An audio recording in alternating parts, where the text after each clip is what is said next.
keep coming up with to try to take your eye off the ball. The ball really is about what's happening to America. That's why 2 out of 3 Americans are concerned. And what we're engaging in is exactly what happens to pinnacle nations historically before their fall. They take their eye off the ball, start engaging in things that really don't matter that much. Not that, you know, sexual language and abuse is not important, but when you're talking about the train going off the cliff, you really need to deal with that first. The other thing is done is fiscal irresponsibility. Dr. Well, let me just finish these 3 points, please. You get 2 points. I'll let you get to your second point. You got to let me respond to the first point so we can do this in a rational way. So on your first point, though, you say the train's going off the cliff. The character of the conductor matters, though, does it not? Nations rise and fall based on the quality of their leadership, based on the character of their leaders. Character does count, yes, does it not? Yes. Yes, and the conductor needs to make a decision. If there's a fight going on in the coach car and the train's going off the cliff, which one is he going to do? That's a good conductor. The second point is fiscal responsibility. Nations, pinnacle nations, before their fall, they become fiscally irresponsible. We see that time after time. And then the third thing is they accept corruption in the highest levels as normal. Right. It seems like we've read that playbook and we're ready to go off that cliff. But fiscally irresponsible, Donald Trump's economic program actually leads to larger debts and deficits in the future than Hillary Clinton's, does it not? It depends on which economist you want to look at, but let's throw the economists out and let's use common sense. Well, let's use math. And let's look at common sense.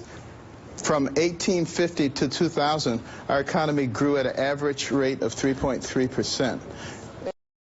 Since 2000, it's grown at less than half that, for the most part.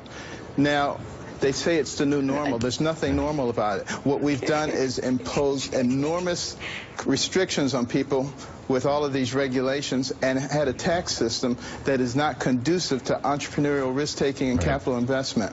You know, we have historical evidence that shows what works and what doesn't. And then people say, well, when you cut taxes, when Bush cut taxes, the deficit went up. Of course it went up because we got involved in 2 wars, which I didn't agree with.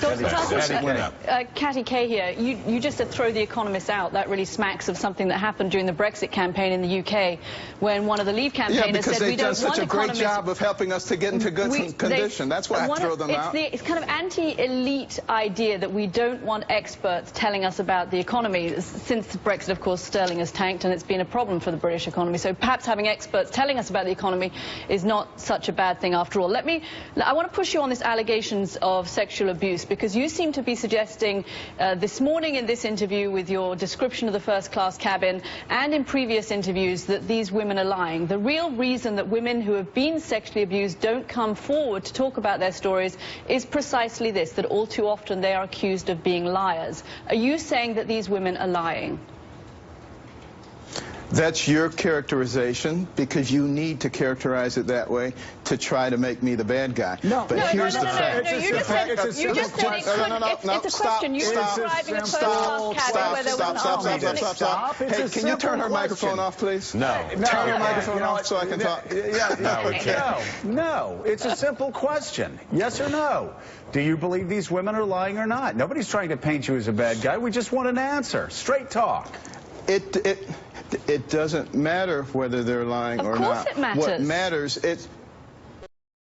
listen, it doesn't matter whether they're lying or not. What matters is that the train is going off the cliff. We're taking our eye off of that, and we're getting involved in other issues that can be taken care of later. If the campaign is saying, and you are suggesting that they are lying because this possibly couldn't have happened because of the way that first-class cabins are designed and their air hostess is there, which is implying that you think they are lying, that they're not telling the truth, then that's a huge issue. Okay.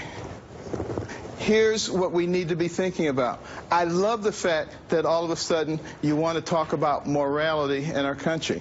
I would love us to bring back our Judeo-Christian values and begin to teach those things